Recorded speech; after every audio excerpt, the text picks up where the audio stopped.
এবছর পাশের হার ৬৮.৪৫%। জিপিএ ৫ পেয়েছেন ১,২৯,০৩২ জন শিক্ষার্থী।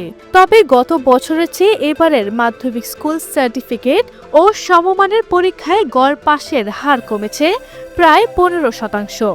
অনেক স্যাড লাগতেছে যে ঢাকা বোর্ডে যে 68% পাস রেট আর জিপিএ 5 এর হার এবার অনেক কম। মানে বেসিক্যালি সবাইকে জিপিএ 5 দিচ্ছেন, আর গোল্ডেন তো অন্য কথা। বৃহস্পতিবার দুপুর ২টায় একযোগে এই ফল প্রকাশিত হয়।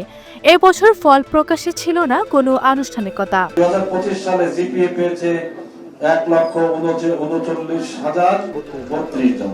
শিক্ষা বোর্ড সূত্রে জানা গেছে, এবার ৯টি সাধারণ শিক্ষা বোর্ড, কারিগরি শিক্ষা বোর্ড ও মাদ্রাসা শিক্ষা বোর্ডের অধীনে এসএসসি ও সমমানের পরীক্ষায় ১৯,২৮,৯৭০ জন শিক্ষার্থী অংশ নেন।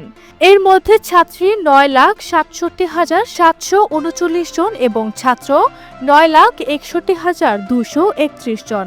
সারা দেশে মোট ৩,৭১৫টি কেন্দ্রে পরীক্ষা অনুষ্ঠিত হয়। পরীক্ষা কেন্দ্রগুলোতে যেভাবে পরীক্ষা হওয়ার কথা আমরা সেভাবে পরীক্ষাগুলো নেওয়ার চেষ্টা করেছি, আপনারা তার সাক্ষী। প্রসঙ্গত ১০ এপ্রিল ৯টি সাধারণ শিক্ষা বোর্ড, কারিগরি শিক্ষা বোর্ড ও মাদ্রাসা শিক্ষা বোর্ডের অধীনে এসএসসি ও সমমানের পরীক্ষা শুরু হয়। গত ১৩ মে পরীক্ষা শেষ হয়। এবারের পরীক্ষায় মোট পাশ করেছেন ১৩,০৩,৪২৬ শিক্ষার্থী।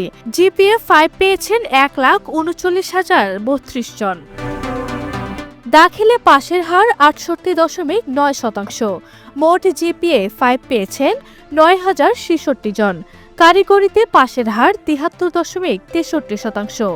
জিপিএ ৫ পেয়েছেন ৪,৯৪৮ জন। এর মধ্য দিয়ে ২ মাসেরও কম সময়ের ব্যবধানে এসএসসি ও সমমান পরীক্ষার ফল প্রকাশ করল শিক্ষা বোর্ড।